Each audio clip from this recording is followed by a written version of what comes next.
Hi guys, welcome back to my YouTube channel. This is Ishita Khurana, a final year MBBS student at Vardhaman Mahavir Medical College and Safdarjung Hospital, New Delhi. तो आज मैं आपके साथ share करने वाली हूँ कि जब मैं भी आपकी तरह एक नीट एस्पिरेंट थी और जब मेरे भी एग्जाम के कुछ लगभग 2-2.5 महीने रह रहे थे, तो मैंने कैसे, मेरा क्या टाइम टेबल था और मैं कैसे पूरे दिन को अपने मैनेज करती थी और मैं कैसे सिलेबस कर पाई थी। तो ये वीडियो आपके लिए बहुत ज़्यादा इंपॉर्टेंट होगी। So let's get into this video.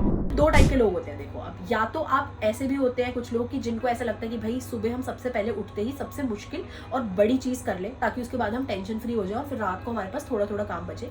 वो लोग यूजुअली वो होते हैं जो जल्दी सुबह उठते हैं या फिर जिनको ऐसा होता है कि सुबह वो सबसे ज़्यादा प्रोडक्टिव और जिनका दिमाग सबसे ज़्यादा तेज़ सुबह चल रहा होता है। बट मैं एक ऐसी स्टूडेंट थी जो बहुत ज़्यादा रात को लेट तक पढ़ना पसंद करती हूँ और मुझे रात को ज़्यादा अच्छे से मेरी पढ़ाई होती है और सुबह मैं थोड़ा लेट उठती थी। तो सुबह मैं कुछ ऐसे 11-11:30 उठती थी एंड उसके बाद मैं सबसे पहले बायो का जो भी चैप्टर्स है वो रिवाइज कर लेती थी जल्दी से।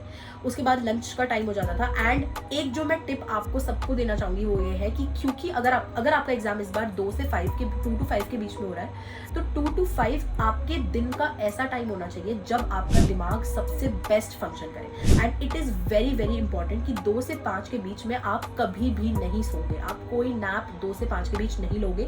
आपको ये आदत बनानी है अगले 2 महीने कि 2 से 5 जब आप एग्जाम देने जाओ तो आपका दिमाग सबसे बेस्ट फंक्शन में सबसे बेस्ट काम करे। तो कोई भी मॉक टेस्ट देना है, कोई भी टेस्ट, कोई भी क्वेश्चन आपको करने हैं तो वो कोशिश करो आप 2 to 5 के बीच में ही करो। ये बहुत छोटी चीज़ है जो आपको कोई कभी बताएगा नहीं, बट इससे आपकी हेल्प ज़रूर बहुत ज़्यादा होगी। तो 2 से 5 के बीच में मैंने वो कर लिया। एंड जब आपको लगता है कि पढ़ते पढ़ते थक गई हूँ, सिर दर्द हो रहा है, आंखों में दर्द हो रहा है, तो ना आप कोशिश करो कि आप फ़ोन मत चलाओ। फ़ोन में फालतू की चीज़ें मत करो कि फ़ोन में और ज़्यादा आपको सिर दर्द होगा, उससे और ज़्यादा आंखें दर्द होंगी।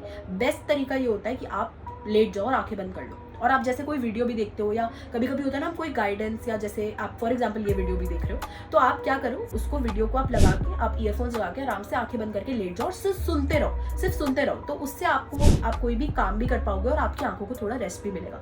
और मैं तो लिटरली ये करती थी कि मुझे थोड़ा सा भी लगता था ना कि मेरी आंखें में थोड़ी दर्द हो रही है, मुझे रेस्ट चाहिए 1 घंटा 1.5 घंटे बाद, 2 घंटे बाद, तो मैं अपना वहीं पर ही अपनी टेबल साइड पर रखती थी बेड के और आराम से सो जाती थी थोड़ी देर। और आई थिंक ये बेस्ट चीज़ होती है जब आप ब्रेक में कर सकते हो। आई वुड रिकमेंड कि आपके पास एक फॉर्मूला बुक जरूर हो अपनी फिजिक्स के फॉर्मूलाज के लिए, केमिस्ट्री के ऑर्गेनिक के रिएक्शंस के लिए, कुछ भी ऐसा हो कि चीट शीट हो कि आपके सारे ऑर्गेनिक के रिएक्शंस, जैसे मैं हमेशा बताती हूँ कि सारे ऑर्गेनिक के इनऑर्गेनिक के रिएक्शंस एक पेज पे लिख लो।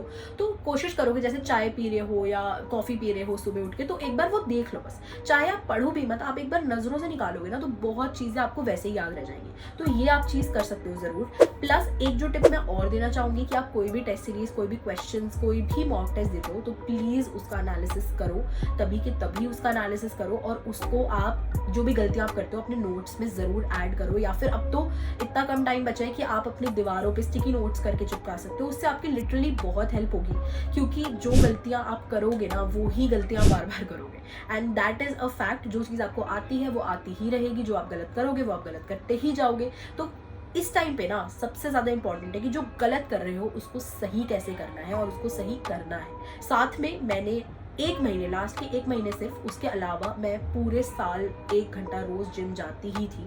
मतलब ये होता था कि मेरे मम्मी पापा मुझे बाहर निकाल देते थे घर से कि अब जाना ही है और मेरा फिक्स टाइम था कि 7 से 8 मुझे रोज़ जिम जाना ही है। और वहाँ पे मतलब ग्रुप एक्टिविटी होती है जैसे, तो वहाँ पे एक जुम्बा क्लास या डांस क्लास टाइप होती थी, एरोबिक्स टाइप, तो वो मैं ज़रूर 1 घंटा करती ही थी रोज़। लास्ट के 1 महीने बस मैंने अपने मम्मी पापा को बोल दिया था कि अब मुझे बिल्कुल मत बोलना क्योंकि अब मुझे पढ़ना है, अभी मैं इतना ज़्यादा टाइम नहीं दे सकती हूँ। तो 5-10 मिनट वॉक कर लेती थी, दोस्त से किसी बात कर लेती थी, तो वॉक करते करते किसी फ्रेंड से बात कर लिया, कुछ कर लिया, ऐसे कर लेती थी। तो एक कुछ अपना रूटीन रखो कि आप 10-15 मिनट पार्क में या फिर मम्मी पापा के साथ वॉक करो, कुछ ऐसा करो जिससे आपको थोड़ा सा रिफ्रेश आप कर पाओ, थोड़ा सा रिलैक्स कर पाओ। अगर आपको एफिशिएंटली पढ़ना है ना तो उसके लिए आपको अपने दिमाग को रेस्ट भी देना बहुत ज़रूरी है।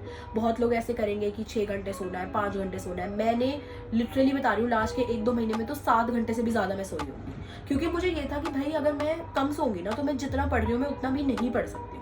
और मेरे को ये था कि मुझे इस टाइम पे प्रोडक्टिविटी ज़्यादा चाहिए कि भाई अगर मैं 3 घंटे बैठी हूँ ना तो 3 घंटे में मेरी बहुत चीज़ें हो जाए। तो नींद आपको लेनी बहुत ज़रूरी है। 6 घंटे करोगे, एक दिन 5 घंटे करोगे, क्या होगा कि उसके बाद आप इतना ज़्यादा थक जाओगे कि 1-2 दिन बाद ही आपको बहुत ज़्यादा प्रॉब्लम होगी पढ़ने में। तो इसलिए ये चीज़ भी आप ध्यान रखना। एंड अगर आपको ये वीडियो जेन्युइनली पसंद आई हो तो प्लीज़ इस चैनल को सब्सक्राइब कर देना एंड टेलीग्राम चैनल मेरा ज़रूर ज्वाइन कर लो। उस पर जितने भी मेरे नोट्स हैं, मेरी NCERT हाईलाइट्स है, सब कुछ मैं अपलोड कर रही हूँ। प्लीज़ इस चैनल को सब्सक्राइब कर लेना and and see you guys. ऐसे ही पढ़ते रहो, कोई और प्रॉब्लम है तो मुझे ज़रूर कमेंट सेक्शन में बताना। सी यू, बाय बाय।